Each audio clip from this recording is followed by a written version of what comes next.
video. So, do you want to get promoted in management consulting? Today I will share 5 tips that will help you to get promoted in management consulting.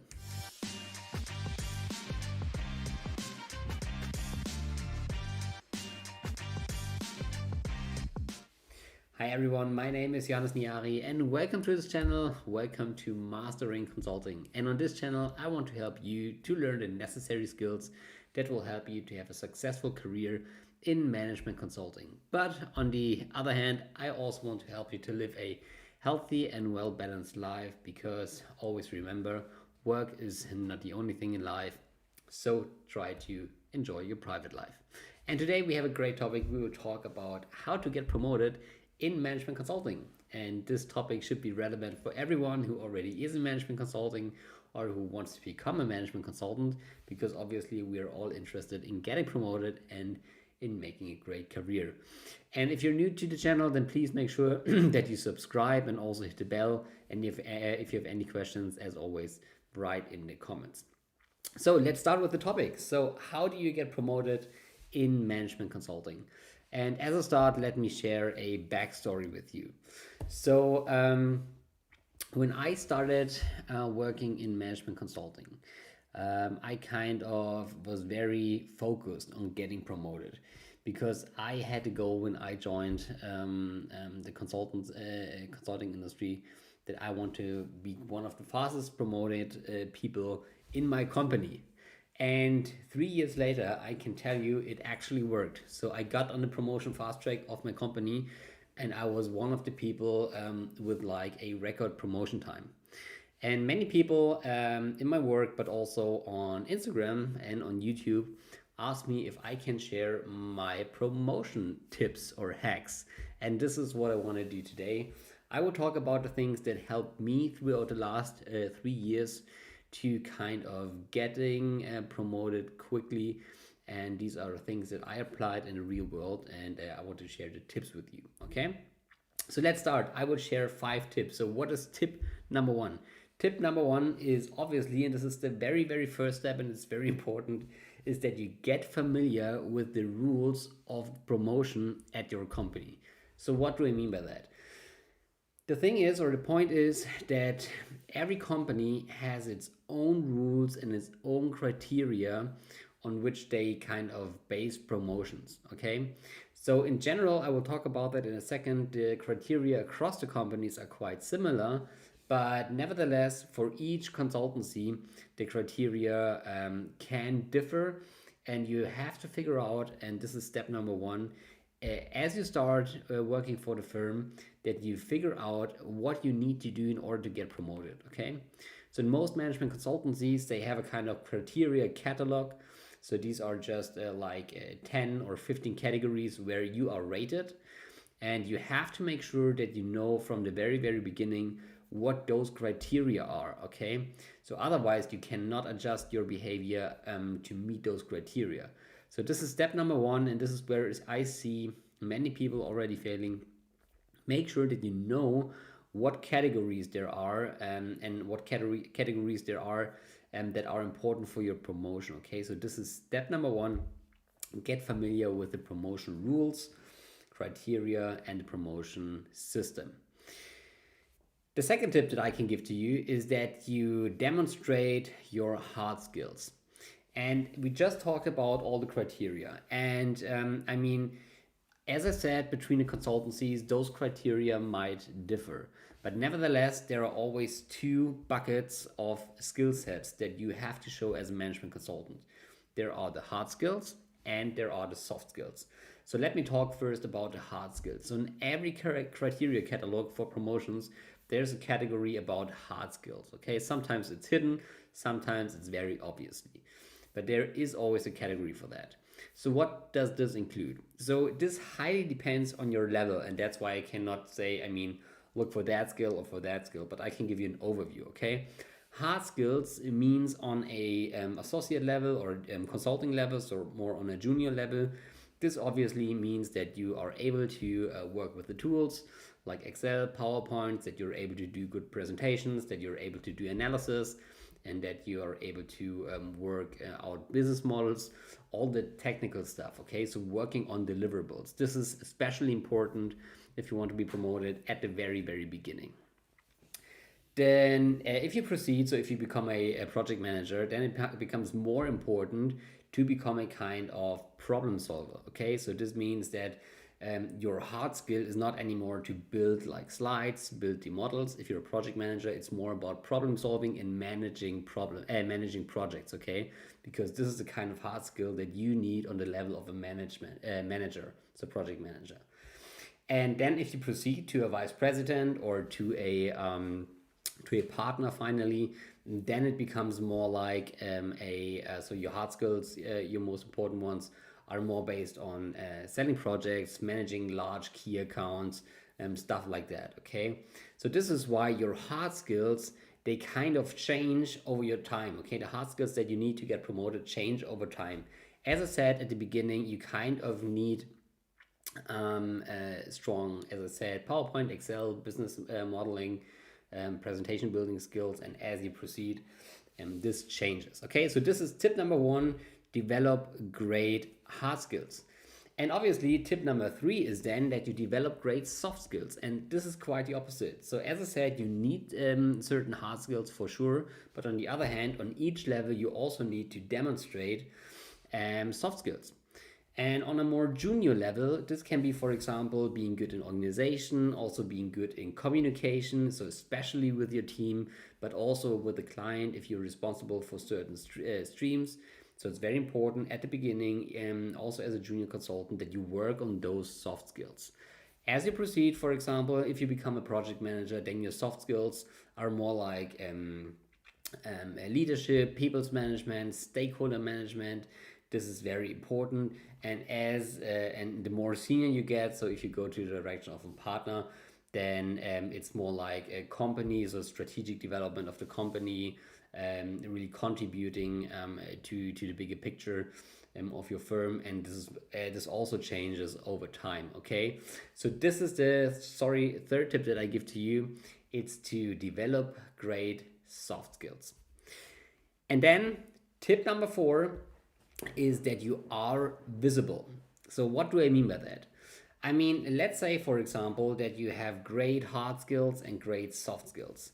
But nevertheless, if no one knows about you, if no one knows who you are, it can be very difficult to make a good career in your firm. So that's why it's very important to figure out who are important stakeholders within your company that have or contribute to the decision of your promotion. Okay, so this highly varies from firm to firm, but I know that in some firms, for example, the partners are involved. In some firms, there's a strong career development department, and in some firms, it's only based on your project performance. It doesn't matter, but you have to figure out who makes the final decision and who's involved in the decision, and you need to make sure that you are visible to those people. Okay, so in the easiest example, if you are an intern, for example, and you know that the partner contributes to the decision if you get promoted or not, or if you get an offer or not, then it's very important to kind of be visible, try to have conversations with the partner, try to make sure that he knows who you are, and this will make your life a lot easier. Because obviously, if the partner rounds ask themselves who gets promoted and no one knows who you actually are, I mean, probably you're not the one who gets the first shot. Okay, so it's very important to kind of be visible, and this means to connect and to actively kind of be in a conversation with the main stakeholders who make a decision about your promotion. It's very important. That you don't kind of overdo this. Okay, you don't want to be kind of the guy who's known for only doing networking for his own purposes. No, that's not what I mean. But nevertheless, I mean, you can build meaningful relationships to those people who have influence on your career. And so I simply just suggest that you are choosing this path, and that you kind of are actively looking for contact to those people, that you're actively trying to build a relationship with them. Okay, so this is tip number 4, and be visible. And then last but not least, tip number 5, and this is by far the most important, but also by far the most, or the tip that I almost see no one doing. Okay, and tip number 5 is that you actively seize opportunities. So what do I mean by that? So what does it mean to actively seize opportunities? It's a very simple fact. So if you want to be promoted, you have to demonstrate that you are already on the performance of the next level. It's as simple as that. I mean, that's the basic idea of getting promoted, okay? So you have to show that you're already capable of performing on the level above. It's very, very important to understand this. So therefore, during your project, you have to look actively for opportunities where you can show those skills, okay? So this is very important. So actively, if you're on a project, try to look for opportunities to go the extra mile. Try to look for opportunities to take on more responsibility. Try to look for opportunities to have more client interaction, okay? Try to just be one step ahead of others, okay? Try to go this extra mile and try to kind of perform way above your level. So one story that I like to share that actually happened to myself was at I think it was my second project, okay? And on that project, we only had a kind of senior project manager, and we had myself as a consultant. The thing was, or the situation was that we had a kind of transformation project, and we had a change or a switch of the CEO, so of the client, okay? And while my project leader got along personally very well with the old CEO, he did not get along very well with the new CEO. I mean, and that's simply because they were completely different personality types, okay? Interestingly, my personality type and the personality type of the new CEO were quite similar, okay? So it was very easy for me as a consultant, so more on a junior level, to connect on a personal level with that CEO. And I saw that as a huge opportunity for me to have more CEO or more management exposure, and to kind of take on more responsibility than people usually do on my level. And this is exactly what I did. So what I did was that I actively tried to build a relationship to that CEO, and it actually worked. And obviously, almost every time where we had a kind of very important meeting, he asked me for my opinion, or he asked me to present our ideas instead of the project manager. And fortunately, my project manager was pretty cool with that. So, I mean, for him, it didn't matter who was kind of the contact person, and he was happy for me that I could kind of develop the skills and that I had this exposure to the CEO. But the thing is, and the point is of the story, that I actively search for opportunities to kind of perform above my level, okay? And obviously, I mean, the partner was very well aware of my communication with the CEO and how much the CEO liked me. And obviously, I mean, this was a huge argument for me getting promoted very, very quickly, okay? So this is tip number 5, and this is really, believe me, the most important one. Actively look out for opportunity to perform above your level, okay? That's very, very important. So that were my 5 tips. So just to summarize, so tip number 1 is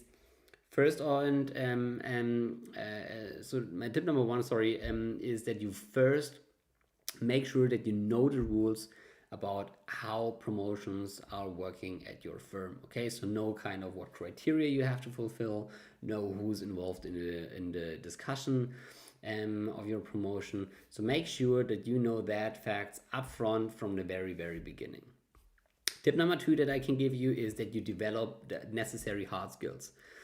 There are there are different criteria throughout the various consulting companies, but in each company you have categories that talk about your hard skills, okay? So this means that you have to be strong in those hard skills. This is tip number 2.